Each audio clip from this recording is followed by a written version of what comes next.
ఎన్నికల్లో చేవెళ్ళ లోక్సభ చాలా ఇంట్రెస్టింగ్గా మారింది. ఇద్దరు బిగ్ షాట్స్ పోటీలో ఉన్నారు, టీఆర్ఎస్ పార్టీ, కాంగ్రెస్ పార్టీ నుంచి. ప్రస్తుతం మనం టీఆర్ఎస్ పార్టీ అభ్యర్థి డాక్టర్ రంజిత్ రెడ్డితో ఉన్నాం. సార్, మీరు ఫస్ట్ టైం ప్రత్యక్ష ఎన్నికల్లో కనిపిస్తున్నారు. అసలు మీ బ్యాక్గ్రౌండ్ ఏంటి? ఎన్నికల్లో పోటీ చేయడం మాత్రం మొదటిసారి, కానీ నాకు టీఆర్ఎస్తో 2004 నుండి అనుబంధం ఉంది. టీఆర్ఎస్ ఎప్పుడైతే సీఎం గారు మొదలుపెట్టారో ఉద్యమం, అప్పుడే నేను ఇంప్రెస్ అయిపోయాను. నేను పదే పదే చెప్తున్నాను, ఈటెల రాజేందర్ గారితో నా ప్రయాణం మొదలైంది. ఈటెల రాజేందర్ ఏనాడైతే జాయిన్ అయినారో అదే సేమ్ డే అదే కార్ ర్యాలీలో వెళ్ళి మేము మెంబర్షిప్ తీసుకున్నాం. అప్పటికే తిరుగుతున్నాం. సో ఉద్యమంలో పాల్గొంటూ సార్ చేయూతనిస్తూ వివిధ రకాల నిపుణులను సార్ దగ్గర తీసుకెళ్ళి పరిచయం చేస్తూ పార్టీని బలోపేతం చేయడంలో నాది పాత్ర కీలకం ఉండే. ఇప్పటికే మీ ప్రత్యర్థి ఒక ప్రచారం స్టార్ట్ చేశారు, నేను లోకల్, టీఆర్ఎస్ అభ్యర్థి నాన్ లోకల్ అని. ఏం చెప్తారు? నేను చెప్పేది ఏంటంటే, నేను 82లో హైదరాబాద్కి వచ్చినప్పుడు రాజేంద్ర యూనివర్సిటీలో జాయిన్ అయ్యాను. 82 to 90 రాజేంద్ర యూనివర్సిటీలో చదివాను. దాని తర్వాత నేను పోల్ట్రీ కన్సల్టెంట్ డాక్టర్గా పనిచేశాను. ఆ డాక్టర్గా చేసినప్పుడు చేవెళ్ళ కాన్స్టిట్యూన్సీలో ఉన్న ఫార్మ్స్ అన్నీ డాక్టర్ కన్సల్టెంట్గా ఉంటాను. దానికి తోడు when I started my own business in 96, నా పోల్ట్రీ ఫార్మ్స్ పరిగి, వికారాబాద్, చేవెళ్ళలో పెట్టుకున్నాను. తర్వాత నా హెడ్ ఆఫీస్ మాత్రం షేర్లింగంపల్లిలో ఉంది. 7 కాన్స్టిట్యున్సీస్ ఉన్న చేవెళ్ళ పార్లమెంటరీ నియోజకవర్గంలో 5-6 సెగ్మెంట్స్లో నా activities for the last 25 years ఉన్నాయి. అదే మీకు ఆన్సర్. నేను చెప్పాను, కాంగ్రెస్ నుంచి కొండా విశ్వేశ్వరరెడ్డి ఇంతకుముందు టీఆర్ఎస్ ఎంపీగా గెలిచారు. కానీ 4 సంవత్సరాల్లో ఒక ప్రాంతీయ పార్టీ ఎంపీగా ఉండి నియోజకవర్గానికి ఏం చేయలేకపోయాం. కాబట్టి జాతీయ పార్టీ అభ్యర్థిగా వచ్చాను, జాతీయ పార్టీ అయితేనే నియోజకవర్గం అభివృద్ధి చెందుతుందని చెప్తున్నారు. ఏం చెప్తారు?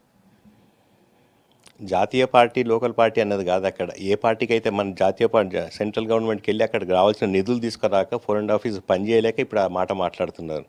కొండా విశ్వేశ్వరరెడ్డి గారు ఇంటి పేరు కొండ, కానీ ఆయన అండా అని ఇప్పుడు నేను ఎప్పుడు వినలేదు. ఆయన అందరు కొండానే అంటారు, కానీ టీఆర్ఎస్ పార్టీకి ఉంది కొండంత బలం. పెద్ద బలం ఏంటంటే టీఆర్ఎస్ కార్యకర్తలు. ప్రతి కార్యకర్త ఒక సైనికునిలా పనిచేస్తుంటారు. లేట్గా డిసైడ్ అయినా కూడా ఎంత ఉత్తేజంతో ఉన్నారంటే ప్రతి కార్యకర్త కూడా ఈ లాస్ట్ 14 daysలో ఎట్లా చేంజ్ చేస్తారో చూడండి. ఆయన ఎంత ముందు మొదలుపెట్టినా, ఆయన ఎంత పెద్ద కొండ అయినా కూడా టీఆర్ఎస్ పార్టీకి ఏం ప్రాబ్లం లేదు. మాకు స్ట్రెంత్ ఉంది, మాకు దిశానిర్దేశం చేసే సీఎం గారు ఉన్నారు, వర్కింగ్ ప్రెసిడెంట్ కేటీఆర్ గారు ఉన్నారు. మాకు ఎలా చేయాలో మాకు తెలుసు. ఈ ఎలక్షన్ జాతీయ పార్టీల మధ్యనే, అటు రాహుల్ గాంధీ, ఇటు మోడీ మధ్యనే. అసలు కేసీఆర్కు సంబంధం లేదు, కేసీఆర్ ప్రకటించిన అభ్యర్థులకు రాజకీయ అనుభవం లేదు. ఎందుకు టీఆర్ఎస్ పార్టీకి ఓటేయాలని చెప్తున్నారు? మా నిదానం ఒకటే, సారు కారు 16 ఢిల్లీలో మా సర్కార్ అని.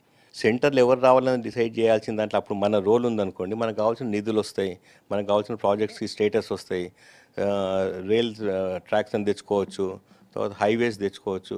ఎన్నో డెవలప్మెంట్ స్కీమ్స్ ఉన్నాయి అక్కడ. మనకు కావాల్సింది అక్కడిక్కడికి అనుసంధానమై ఉండాలి.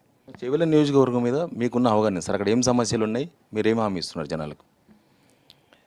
చేవెళ్ళ కాన్స్టిట్యున్సీ వైవిధ్యభరితమైన కాన్స్టిట్యున్సీ. దాంట్లో 4 రూరల్ బ్యాక్గ్రౌండ్ ఉన్నాయి, 3 అర్బన్ బ్యాక్గ్రౌండ్ ఉన్నాయి. ఈ రెండింటిని లింక్ చేయాలంటే ఈ 4 ఒకలాగా అడ్రస్ చేయాలి, ఈ 3 ఒకలాగా అడ్రస్ చేయాలి. రూరల్ బ్యాక్గ్రౌండ్లో ఉన్నాయి ఏంటి, మనకు అక్కడ 111 GO గురించి మాట్లాడాలి, చార్మినార్ జోగులాంబ జోన్ గురించి ఒకటి మాట్లాడాలి, తర్వాత శాటిలైట్ జోన్ గురించి ఒకటి మాట్లాడుతున్నాం, ఇండస్ట్రియల్ పార్క్ రావాలని చెప్పి. ఈ 4-5 ప్రాజెక్ట్స్ అయితే మన గండిపేట ఉస్మాన్ సాగర్లో పర్యాటక క్షేత్రం చేయాలి. ఇవన్నీ ఏమో ఒక్కొక్క ఇష్యూస్ అన్ని అడ్రస్ చేసుకుంటూ పోతే ఎన్నో ఉన్నాయి. అంటే ఎలక్షన్స్ చాలా తక్కువ రోజుల సమయం సార్, ఎట్లా ప్లాన్ చేసుకున్నారు ప్రచారానికి? చాలా హెక్టిక్గా ప్లాన్ చేస్తున్నామండి. ఇవాళ ఈవినింగ్ మొదలు పెడుతున్నాం. డైలీ మార్నింగ్ టు నైట్ వరకు తిరగాలని. ప్రతి మండల్ ఏరియా కవర్ చేస్తున్నారు. రామారావు గారు కూడా వస్తున్నారు. సో కేటీఆర్ గారు మండల్ హెడ్ క్వార్టర్స్ తిరుగుతుంటారు. మేము గ్రౌండ్ లెవెల్ వరకు మొత్తం కవర్ చేద్దామని డిసైడ్ చేసుకున్నాం. కేసీఆర్ మీటింగ్స్ ఏమైనా ఉన్నాయి? ఒక పెద్ద బహిరంగ సభ పెడుతున్నాం. డేట్ ఫైనలైజ్ కాలే కానీ ఒక 2.5 lakhs పీపుల్తో పెడుతున్నాం. ఇది కేసీఆర్ ఇచ్చిన స్లోగన్, కారు 16 సర్కారు. ఇదే స్లోగన్తో చేవెళ్ళ నియోజకవర్గంలో గెలవబోతున్నామని రంజిత్ రెడ్డి చెప్తున్నారు. ఇంకా ప్రభుత్వ పథకాలు ఖచ్చితంగా వర్కౌట్ అవుతాయి. కేసీఆర్ ఫోటో మీద, కేసీఆర్ బొమ్మ మీదనే ప్రజలు ఓటైపోతున్నారని చెప్తున్నారు. కెమెరామెన్ హర్తో శివారెడ్డి, V6 న్యూస్, హైదరాబాద్.